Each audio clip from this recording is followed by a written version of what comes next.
बिस्मिल्लाहिर्रहमानिर्रहीम। अस्सलाम वालेकुम डियर स्टूडेंट्स।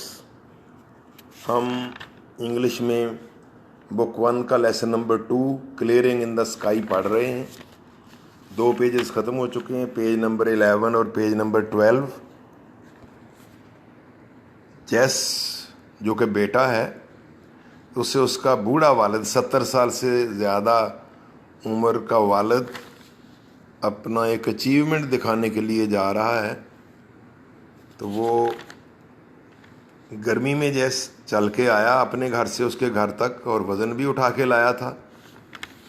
लेकिन अब्बा जी अब डटे हुए हैं कि मैंने वो चीज़ तुम्हें दिखानी है जो तुमने सालों से नहीं देखी होगी। तो हुआ क्या है, आप पहले पढ़ रहे हैं बड़ी तफसील से कि एक पहाड़ की चोटी पर अब्बा जी ने जाके कोई 3/4 ऑफ एन एकड़ जगह साफ़ की है और वहाँ फसल काश्त की हुई है।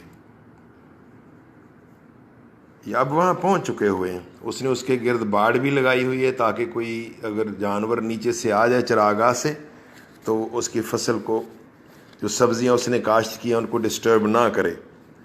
बहुत ज़्यादा मज़ीद तारफ़ करवाने की ज़रूरत नहीं। अब पेज 13 पे हम स्टार्ट कर रहे हैं, तवज्जो से पढ़ें। जस पूछता है, but why did you ever climb to this mountain top and do this? I asked him. मैंने अपने वाले साहब से पूछा, लेकिन अब्बा जी आप कभी भी इस पहाड़ी की चोटी पर क्यों चढ़े और आपने ये काम क्यों किया? असल में उसका इशारा ये है कि आप बीमार हैं और आपको डॉक्टर्स ने रोक रखा हुआ है, तो ज़रूरत क्या है। और नंबर 2 उसने वजह ये भी बताई थी, और अभी आप आगे भी वो बहस करेगा कि नीचे जो हमारी ज़मीनें इतनी अच्छी अच्छी हैं। नेक्स्ट ही देखें, कोटेशन है, look at the fertile land we have in the valley. Fertile ज़रखेज़, प्रोडक्टिव। देखो ना, नीचे हमारी ज़रखेज़ ज़मीन है वादी में, तो अगर आपको शौक ही था तो वहाँ फसल काश्त कर लेते। Fertile, he laughed as he reach down and picked up a double handful of leaf rot loam. जब इसने फर्टाइल कहा तो अब्बा जी ने तकरीबन नीम तंजिया अंदाज से कहा फर्टाइल, ज़रखेज़, और इसके साथ ही लाफ्ड, वो हंसे, एज ही रीच डाउन, और इसके साथ ही नीचे झुके, and picked up a double handful of leaf rot loam. इस लफ्ज़ को ज़रा अच्छी तरह बच्चों समझे। लीफ का माना पत्ते, रॉट गलना सड़ना। तो देहाती बच्चे समझते हैं, जिसको आप सब्ज़ खाद कहते हैं, कि अगर किसी ज़मीन में पत्ते गल सड़ जाएं तो वो ज़मीन ज़रखेज़ हो जाती है। और लोम का दरअसल अपना माना तो यही है कि चिकनी मिट्टी का गारा, लेकिन यहाँ गारा नहीं, यहाँ फर्टाइल लैंड है। तो हम लीफ रॉट लोम का तर्जमा क्या करेंगे कि वो भुरभरी मिट्टी, वो ज़रखेज़ मिट्टी जिसमें गले सड़े पत्ते मिले हुए हों। डबल हैंडफुल, हैंडफुल पूरे हाथों को भर लेना, तो डबल हैंडफुल आप समझते हैं जिस तरह से दुआ मांगते हैं, इस कैफियत में दोनों हाथों को मिलाकर अब्बा जी ने नीचे से मट्टी उठाई, वही ज़रखेज़ ज़मीन वाली मट्टी। तो कहने लगा, दिस इज़ द लैंड सन, बेटे ये है असल ज़मीन, दिस इज़ इट, ये है ज़मीन। I have tried all kinds of land, मैंने हर तरह की ज़मीनों को आज़मा रखा है, मैंने आज़माया हुआ है, पूरी ज़िंदगी भी मैंने यही काम किया है, तो मुझे ज़मीनों की पहचान है, शनाख्त है, ये है असल ज़मीन।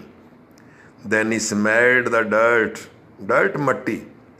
फिर अब्बा जी उस मट्टी को जो उन्होंने दोनों हाथों में ऊपर उठाई हुई थी सूंघने लगे। He waved and waved the smell of this white dirt into his nostrils. Waved सूंघना, स्निफ, स्मेल, लेकिन स्टूडेंट्स ये सूंघना है ज़ोर से, ज़रा जैसे आप गुलाब के फूल की खुशबू को सूंघें, मज़ा आता है, तो आवाज़ भी आ रही हो ऐसे करके, इस तरह से। तो ही वेफ्ड एंड वेफ्ड, अब्बा जी सूंघते रहे और सूंघते रहे, the smell of this white dirt, इस जंगली मट्टी की खुशबू को, इन टू हिज नॉस्ट्रल्स, अपने नथनों में ले जाते रहे। तो अब्बा जी का इश्क आपने देखा अपनी मट्टी के साथ।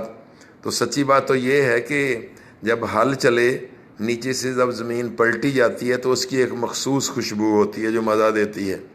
और आपको भी थोड़ा बहुत तो मुशाहिदा होगा कि बारिश गिरे तो मिट्टी से जो खुशबू आती है वो भी एक मखसूस होती है। तो अब्बा जी कह रहे हैं कि ये ज़मीन बाकी ज़मीनों से मुख्तलिफ है, और इसके साथ ही उन्होंने सूंघा। Just like fresh air he said as he let the dirt run between his fingers. साथ ही उन्होंने ये कहा बिल्कुल ताज़ा हवा जैसी है। और इसके साथ ही लेट द डर्ट रन, उन्होंने मट्टी नीचे गिरने दी बिटवीन हिज फिंगर्स, अपनी उंगलियों के बीच में से। जैसे बच्चे खेला करते हैं रेत में, तो उसने वो जो मट्टी उठाई थी दोनों हाथों में, उसको ज़मीन पर नीचे गिरने दिया। It's pleasant to touch too, he added. अब्बा जी ने इजाफा किया, यानी साथ ही कहा कि it's pleasant to touch too, इस ज़मीन को, इस मट्टी को तो सूंघना भी बड़ा अच्छा लगता है, बड़ा खुशगवार लगता है। जैस फिर उसी तरह, बट डैड आई सेड, मैंने कहा लेकिन अब्बा जी, और ये आपको पता है कि वो क्या कहने वाला था और अब्बा जी भी समझ गए हैं, तो आगे से खुद ही बोल पड़ते हैं उसकी बात काट कर। I know what you think, मुझे पता है तुम क्या सोच रहे हो। ही इंटरप्टेड, अब्बा जी ने मेरी बात काटी। Your mother thinks the same thing, तेरी अम्मा भी यही सोचती हैं। She wonders why I ever climbed this mountain top to raise my potatoes, yams and tomatoes. She wonder का माना हम हैरान होना तो होता है, लेकिन आमतौर पे ये सोचना है, और इसके आगे सवालिया क्लाज आया करती है, आमतौर पर इफ क्लाज या क्वेश्चन क्लाज आती है। तो तुम्हारी माँ भी हैरान होती हैं कि why I ever climbed this mountain top, कि मैं इस पहाड़ की चोटी पर चढ़ा ही क्यों। To raise my potatoes, raise produce पैदा करना, पोटैटोज आलू, यम ये कचालू, रतालू, शकरगंदी, इस नस्ल की जितनी भी सब्जियां उनको यम्स कह लेते हैं, आप कचालू कह लें।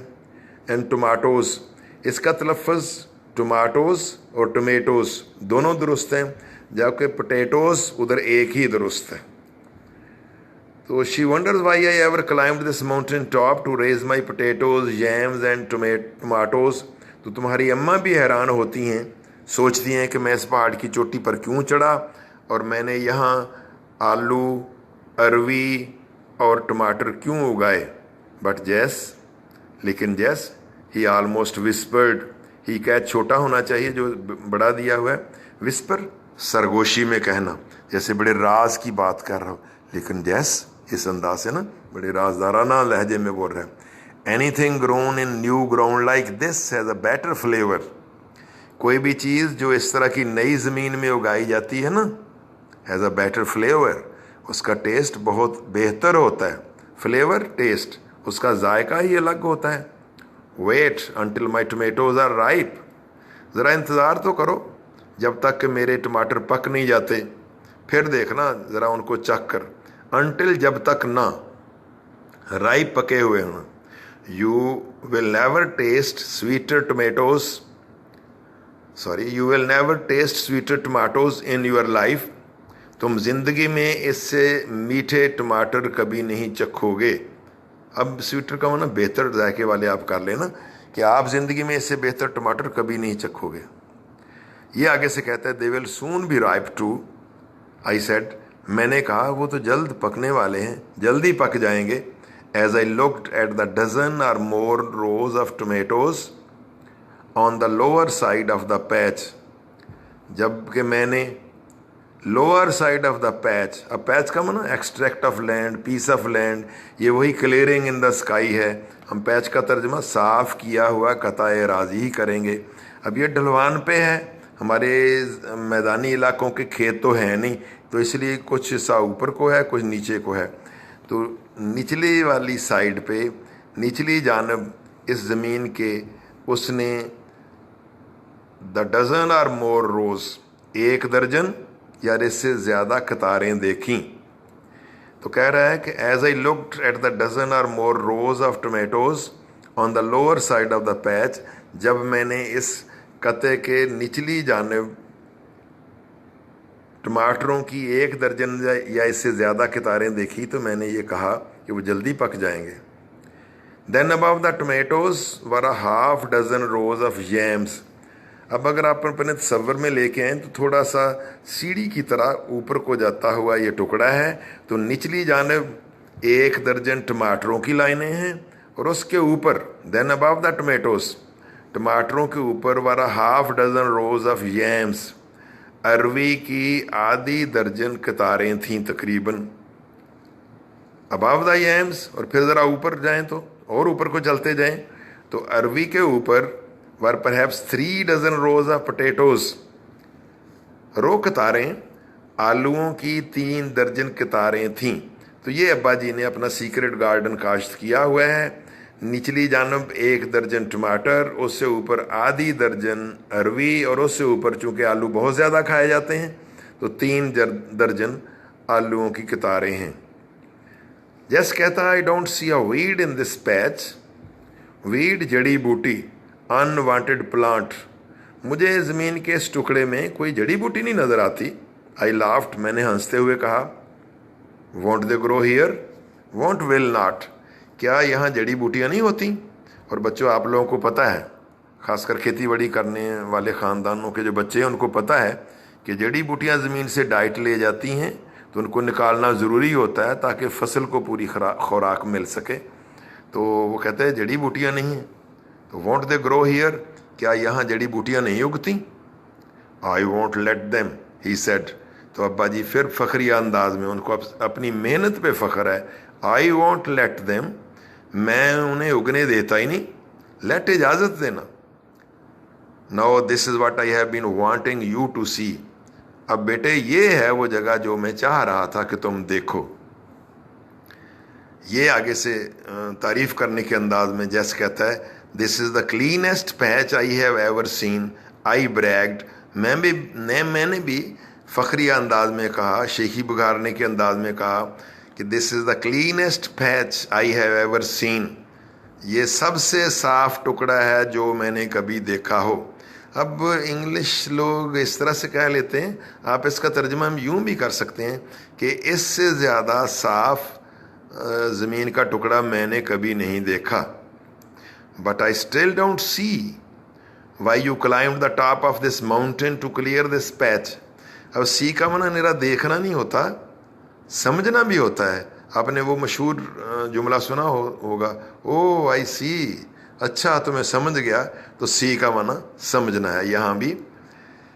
तो जैस फिर अब्बा जी से पूछता है, बट आई स्टिल डोंट सी, लेकिन मुझे फिर भी ये समझ नहीं आ रही, why you climb the top of this mountain, कि आप इस पहाड़ की चोटी पर चढ़े ही क्यों, टू क्लियर दिस पैच, इस ज़मीन के टुकड़े को साफ करने के लिए। And you did all this against your doctors orders, और ये सब कुछ आपने अपने डॉक्टर के अहकाम के ख़िलाफ़ किया कि you should have acted upon the advice of the doctors, you always violated it. तो आपने डॉक्टर की एडवाइस के बरक्स किया, तो ये किया ही क्यों आपने? अब इसमें ज़ाहिर तशवीश भी है अब्बा जी की सेहत के बारे में, एक बेटे को प्रॉपर कंसर्न है तो इसलिए वो पूछ रहा है। तो अब्बा जी का कॉन्फिडेंस देखें, अप्रिशिएबल है। कहता है which one, he added, he asked laughing. अब्बा जी ने हंसते हुए पूछा, किस डॉक्टर के अहकामात के ख़िलाफ़, किस डॉक्टर की बात आप कर रहे हैं? Then he sat down on a big oak stump and I sat down on a small black gum stump near him. तो स्टूडेंट, सबसे पहले तो ये स्टम्प के लफ्ज़ को आप समझ लें कि बड़ा सारा दरख्त हो, उसको जब काटा जाता है नीचे से बेचने के लिए या लकड़ी चीरने के लिए, तो बिल्कुल ज़मीन से रगड़ के तो नहीं ना कटेगा। ज़ाहिर जब आरा चलेगा तो कोई 6 इंच, कोई 7-8 इंच ऊपर या 1 फुट ऊपर वो कटेगा। इसको स्टम्प कहते हैं।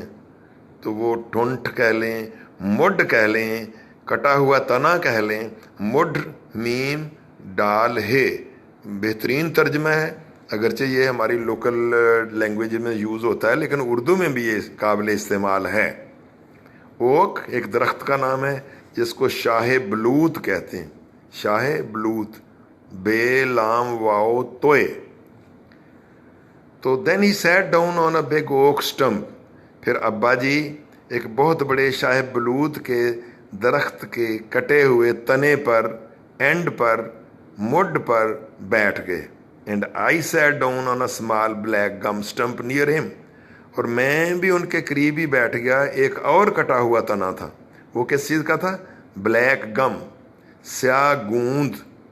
मैं भी एक स्याह गूंद के छोटे से मुड पर मैं भी बैठ गया। तो ये थका हुआ जो हो जब बंदा, तो ये कटे हुए जो तने हैं ये बेहतरीन सीटों का काम देते हैं। बड़ा मज़ा आता होगा। आप देखें ना, आप ईंटें रख कर बैठ जाते हैं, या कभी कभी स्टेयर्स पे, जब स्टेप्स पे बैठना बड़ा भला लगता है। This was the only place on the mountain where the sun could shine to the ground. ये जैस कह रहा है कि इस पहाड़ पर वो ये वाहिद ज़मीन थी जहाँ सूरज ज़मीन तक चमकता था। क्या मकसद हो गया कि ज़मीन तक चमकता था? कि चूँकि ये पहाड़ी इलाका है, हम लकी हैं, मैदानी इलाके के रहने वाले हैं, कि सूरज हर वक्त पूरी ज़मीन को चमकाता है और वहाँ फसल उग जाती है। तो पहाड़ी इलाकों में तो जहाँ जहाँ सूरज जाएगा वहाँ वहाँ फसल उगेगी ना, क्योंकि आप समझते हैं, आप स्टूडेंट्स, साइंस स्टूडेंट्स, कि सूरज की ही मरहूने मिन्नत है पूरी ज़िंदगी। सूरज ना हो तो कोई जी रूह चीज़ ज़िंदा ही नहीं रह सकती, लाइफ एग्जिस्ट ही नहीं कर सकती। तो फसल तो वहाँ काश्त होती है ना जहाँ सूरज की रोशनी भी पहुँचे। तो ये टुकड़ा कहीं जवानी में बच गया था। मैं आपको बैकग्राउंड बता रहा हूँ, आगे चलकर इसकी तफसील भी आएगी, कि ये वो वाहिद जगह थी जहाँ सूरज ज़मीन तक पहुँचता था। क्योंकि दूसरी जगह भी होगी, लेकिन वहाँ फसल काश्त करने का कोई जवाज़ ना था, वहाँ होनी नहीं थी। And on the lower side of the clearing there was a rim of shadow over the rows of dark stalwart plants loaded with green tomatoes. तो बच्चों, कोई माने अगर पहले लिखने हैं तो लिख लें, फिर मैं थोड़ी सी इसकी वजाहत करना चाहूँगा क्योंकि ये मुश्किल सा थोड़ा सा सेंटेंस है। तो lower side of the clearing, इसी साफ किए हुए टुकड़े के निचली जानब, देयर वाज अ रिम, एक छल्ला था, हल्का था, दायरा था। एज, रिम जैसे साइकिल का रिम होता है, मोटरसाइकिल का रिम होता है ना, जहाँ ट्यूब चढ़ती है, उसको रिम कहते हैं। रिम ऑफ शैडो, साए का दायरा था। ओवर द रोज, कतारों के ऊपर, of dark stalwart plants. Stalwart तवाना, स्टाउट, स्ट्रांग, मजबूत, STOUT। Loaded with green tomatoes, loaded जो लदे हुए थे। अब मैं ज़रा आपको समझाता हूँ बच्चों कि जहाँ ये टमाटरों के पौधे हैं, आपने देखा कि 1 दर्जन के करीब हैं, उसके शायद सामने एक गोल किस्म का पहाड़ है। अब जब सूरज निकलता है तो पहाड़ का साया इन टमाटरों के पौधों पर पड़ता है, तो एक छल्ला सा बन जाता है, अंधेरे का, साए का दायरा बन जाता है।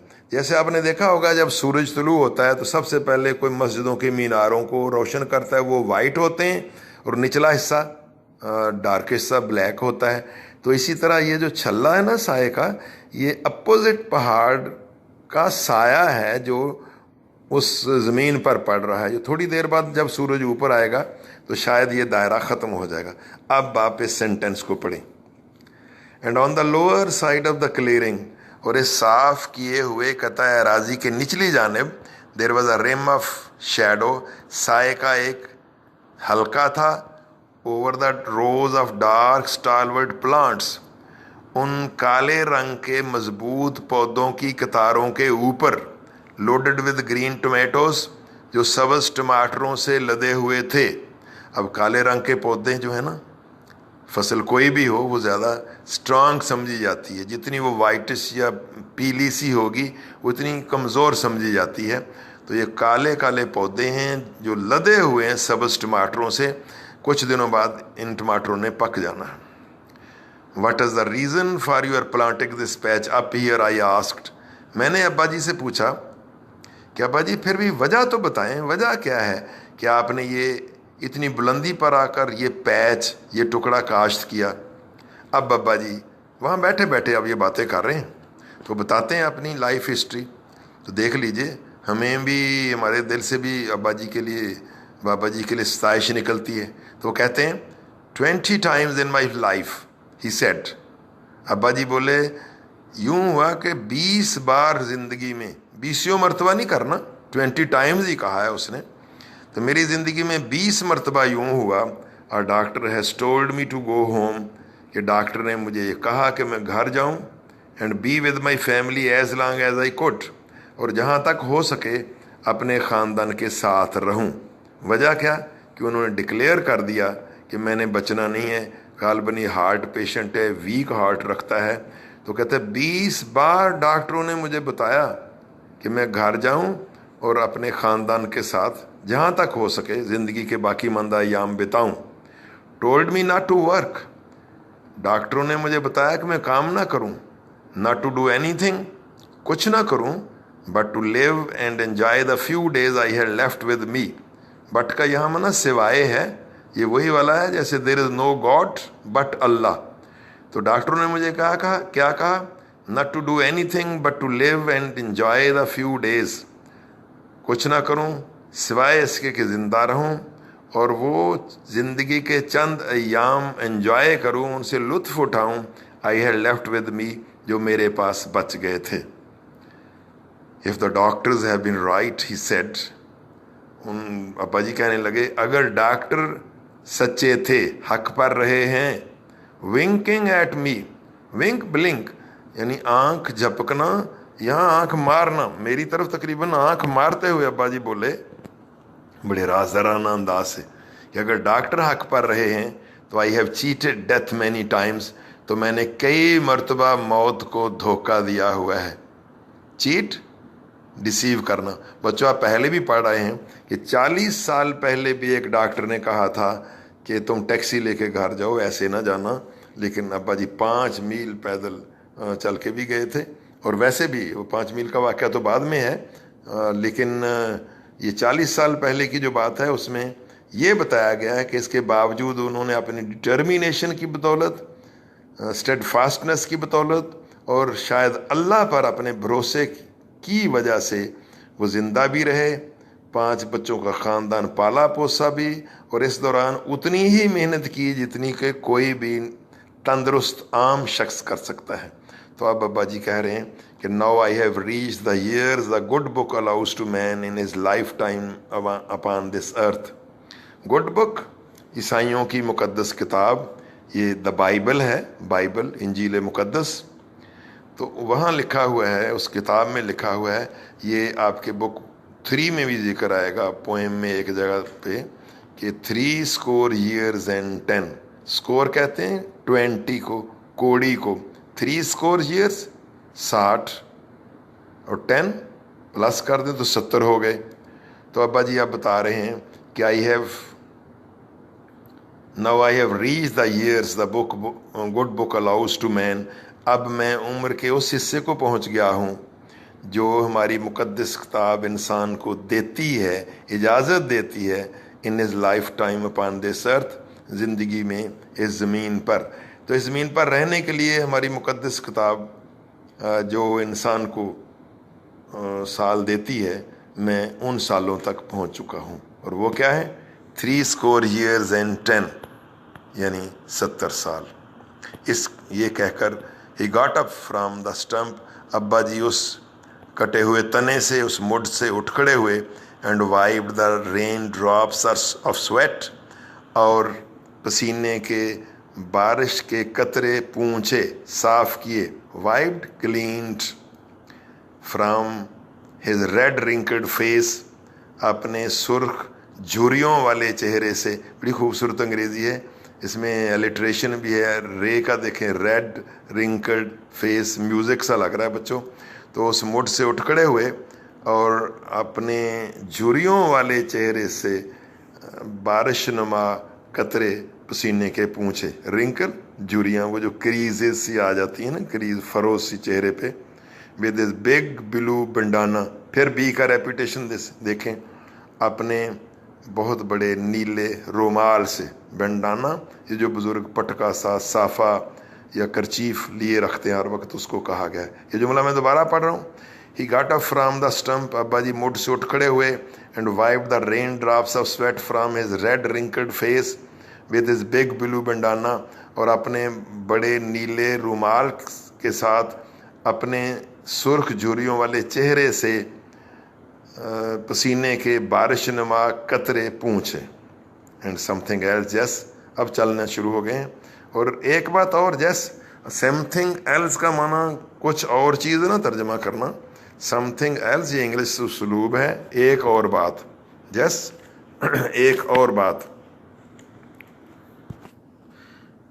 एक और बात। He said motioning for me to follow him to the upper edge of the clearing. Motioning इशारा करते हुए, सिग्नलिंग जेस्चर करना। मुझे इशारा किया कि मैं उनके पीछे अपर एज ऑफ द क्लियरिंग, साफ किए हुए टुकड़े अराजी के ऊपर के किनारे की तरफ जाऊं। वो भी चलना शुरू हो गए, मुझे भी इशारा किया। समथिंग एल्स जैस यू वॉन्ट अंडरस्टैंड, यानी विच यू वॉन्ट अंडरस्टैंड। और एक बात और जैस जो तुम नहीं समझोगे, until you reach 70 years and 10, जब तक कि तुम 70 साल की उम्र को नहीं पहुंच जाते। After these years your time is borrowed. 70 साल की ज़िंदगी इंसान गुजार चुकता है, तो इन सालों के बाद आपका वक्त उधार होता है, मुस्तार होता है। बारो उधार लेना, लैंड उधार देना। समझे, असल ज़िंदगी गुजार चुके, अब तो बोनस में ही है। And when you live on that kind of time, और जब आप इस तरह की ज़िंदगी गुजार रहे होते हैं, समथिंग गोज बैक, तो कोई चीज़ पीछे को जाती है। यानी you are reminded of something, you start remembering your past. Something goes back, कोई चीज़ पीछे को जाती है, यानी आपको अपना माजी याद आने लगता है। समथिंग आई कांट एक्सप्लेन, ऐसी चीज़ जिसकी मैं वजाहत नहीं कर सकता। You go back to the places you knew and loved, तुम वापस उन जगहों पर जाते हो जिनको आप जानते थे, एंड लव्ड, जिनसे प्यार किया करते थे, जिनसे सुहानी यादें वाबस्ता हों। यानी अपने बचपन और जवानी की जगहों पे जाते हो, और जिनसे तुम्हें प्यार रहा होता है जगहों से, उन वहाँ जाते हो। सीधे स्टीप हिल स्लोप, वो देखो, देख रहे हो ना, सीधे स्टीप हिल स्लोप। अब ये चोटी पे खड़े नीचे इशारा करके कह रहा है कि ये उमूदी चट्टान की ढलवान देख रहे हो। He pointed down from the upper rim. Page 13 ख़त्म हो रहा है बेटे, एक आध लाइन हमें आगे से पढ़ना पड़ेगी ताकि ये सेंटेंस मुकम्मल हो सके। मैं 2-3 लाइनें पढ़ा के फिर बस कर दूंगा। तो he pointed down from the upper rim of the clearing toward the deep valley below. अब्बा जी ने क्लियरिंग के साफ किए हुए ज़मीन के टुकड़े के ऊपर के किनारे से नीचे वादी की तरफ इशारा करते हुए कहा, योर मदर एंड आई, तेरी अम्मा और मैं, when she was 19 and I was 22, जब उनकी उम्र 19 साल की थी और मेरी उम्र 22 साल की थी, cleared this mountain slope together, हमने ये मिलकर दोनों ने, जब तेरी अम्मा की उम्र 19 साल की थी और मेरी उम्र 22 साल की थी, मिलकर हम दोनों ने ये ढलवान साफ की थी। We raised corn, beans and pumpkins here, तब की बात कर रहे हैं 50 साल पुरानी। रेज्ड पैदा किया, हमने यहाँ अनाज पैदा किया। बीन्स फलियाँ, लोबिया, ये जो हरवा होता है। पम्पकिन्स पेठे कद्दू। ही कंटिन्यूड, अब्बा जी ने बात जारी रखी कि हमने यहाँ अनाज, फलियाँ और कद्दू पैदा किए। ही कंटिन्यूड, बात जारी रखी। His voice rising with excitement, अब्बा जी की आवाज़ जोश से बुलंद होती जा रही थी। एक्साइटमेंट यहाँ जोश है, जॉय है। He talked with his hands too, वो अपने यूं लग रहा था जैसे हाथों से भी बातें कर रहे हों। ठीक बच्चों, आज इतना ही काफ़ी है। इंशाल्लाह बाकी कल पढ़ेंगे और एक्सरसाइज भी कर लेंगे। आज आपको पिछले 2 पेजेस पर एक टेस्ट भी दिया जा रहा है जो आप हल करेंगे, और मैं आपको रिमाइंड करवाता चलूँ कि आपने ट्रांसलेशन खुद से ज़रूर याद करनी है, अच्छी तरह से तैयार करनी है ताकि आपका वक्त ज़ाया ना हो। अल्लाह ताला आपका हामी व नासिर हो। अस्सलामु अलैकुम व रहमतुल्लाहि व बरकातुहू।